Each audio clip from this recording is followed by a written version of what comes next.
Dans l'actualité, ce 25 août, la célébration de la Journée nationale de la solidarité, une journée pour rappeler à la conscience des uns et des autres la nécessité de s'entraider. Dans ce journal, nous irons également à la découverte d'une ingénieuse invention, une télécommande bien originale qui permet à la fois de contrôler lits et appareils électroménagers, et puis la France qui est secouée par ce brusque remaniement. Voilà pour les titres. Madame, Monsieur, bonsoir et bienvenue dans ce journal. Aujourd'hui, 25 août, la Côte d'Ivoire célèbre la 9e journée nationale de la solidarité, une journée instituée pour rappeler à la conscience des uns et des autres l'obligation morale de s'assister mutuellement. Les festivités marquant l'événement se déroulent sur 2 semaines, ce à compter d'aujourd'hui. Thème retenu, solidarité et vivre ensemble, défi pour une Côte d'Ivoire émergente à l'horizon 2020. Avec Patricia Oumou, intéressons-nous à la vie des populations de Côte d'Ivoire sur ce thème. La solidarité est un état d'esprit grâce auquel les gens s'entraident en dehors de toute considération de race, de religion ou d'ethnie. En Côte d'Ivoire, le 25 de chaque année marque la célébration de la Journée nationale de la solidarité. Une journée qui vise à célébrer et à rappeler la valeur cardinale que constitue la solidarité nationale dans le processus de réconciliation et de cohésion sociale. Si tu as un ami ou bien une soeur qui est là, qui a des soucis, qui a des problèmes, au moins tu peux partager ses problèmes avec elle.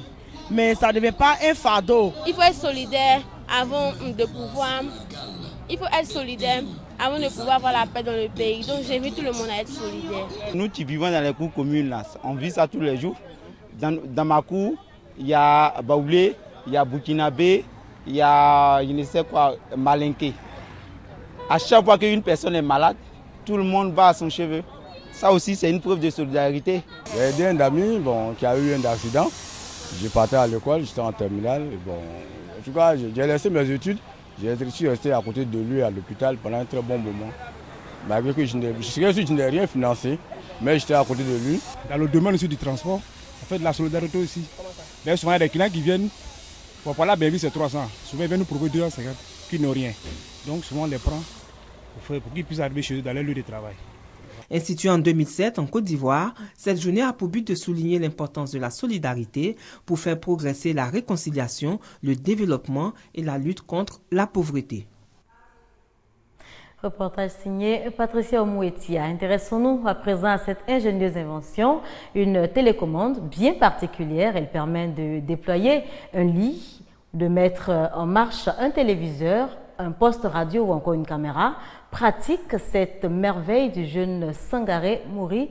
Découvrons là avec Pargasso Okone et Patricia Oumou Etia.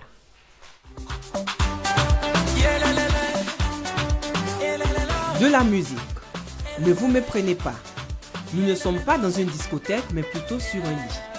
Un lit magique, selon son concepteur, sur lequel se trouve une télé-écran plasma, un poste radio avec des baffes et une caméra extérieure. Tout ce matériel pour ce lit électrique fonctionne avec une télécommande. L'idée est de Mori. Ce jeune électronicien, la trentaine révolue, dit avoir été inspiré depuis son jeune âge. L'idée est venue depuis que j'étais petit, quand je venais voir mon oncle, chaque fois il mettait la radio au chevet de son lit. J'ai dit mais pourquoi pas un jour mettre la radio intégrée et puis caméra ainsi de suite. Et chaque fois je bricolais les petits trucs. C'est un lit pratique, c'est à 12 volts.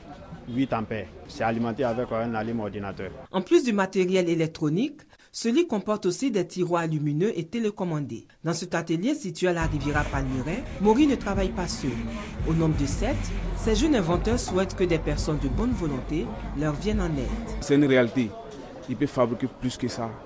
Et peut-être au-delà de ça, mais c'est un don de Dieu. Si le gouvernement peut nous encadrer, vraiment ça nous fera plaisir. Mori et ses amis ne sont pas à leur première expérience. Des véhicules électroniques ont été déjà conçus par ces jeunes qui ne manquent pas d'imagination.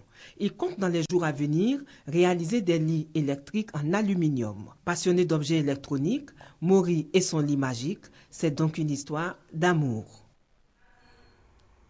Voilà des jeunes inventeurs ingénieux. La Côte d'Ivoire peut se targuer d'en avoir. Yogwebi Kwasi Bernard, c'est le nom du nouveau chef de la communauté Gouro d'Abidjan. Investi le week-end dernier, il aura pour mission, entre autres, d'unir les fils et filles de la région autour donc du développement de la Maraoué. Le nouveau chef en a bien conscience et entend se donner les moyens de parvenir à ses fins.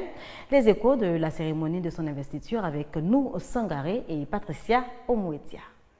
L'unité, la cohésion sociale, la paix, des valeurs que veut promouvoir la communauté Gouro d'Abidjan. Son ambition, participer au développement de la Côte d'Ivoire, principalement à celui de la région de la Maraoué.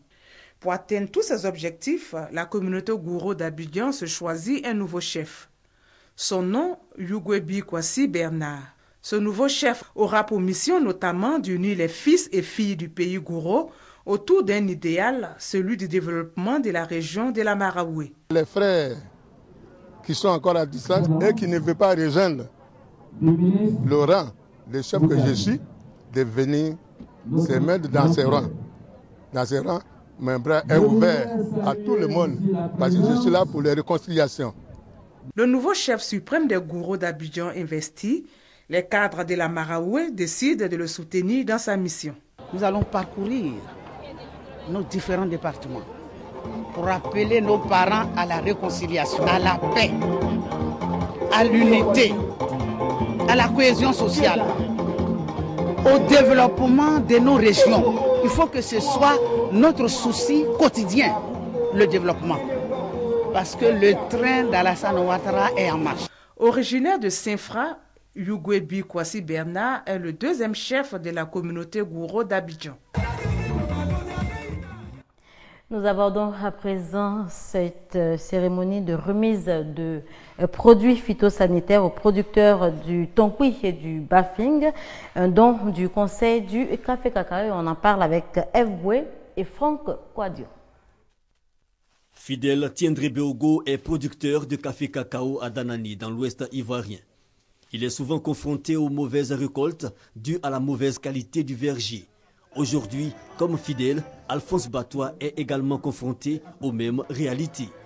Ils viennent de recevoir un lot de produits phytosanitaires. Les produits que vous voyez dans ma main coûtent très cher. Et si le gouvernement décide de nous donner gratuitement, parce qu'on a vendu une minorité de poids et nous donner gratuitement, c'est pour encore augmenter notre production pour que nous donnons plus. 30 000 hectares d'insecticides, 25 000 hectares de fongicides et des kits de traitement pour les producteurs de café cacao de l'Ouest, des produits qui serviront à l'entretien des plantations pour améliorer la productivité. Les fongicides servent à traiter la pourriture brune qui vraiment souvent dans certaines zones détruit la production jusqu'à 40%. Mais les insecticides aussi, c'est pour pouvoir lutter contre les myriades, en tout cas les insectes qui freinent la bonne évolution des cabosses. Donc c'est pour aider nos parents à avoir une bonne production. Cette opération concerne environ 20 000 producteurs de cette zone regroupant le Tonkwi et le Bafing, deux zones qui produisent plus de 45 000 tonnes de café et de cacao par an. Le virus Ebola, de nouveau de retour en République démocratique du Congo.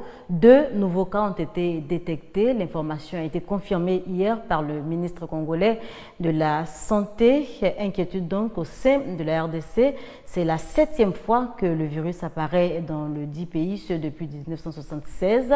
L'épidémie semble toutefois être circonscrite au secteur de Gera. C'est à plus de 1200 km au nord-est de Kinshasa.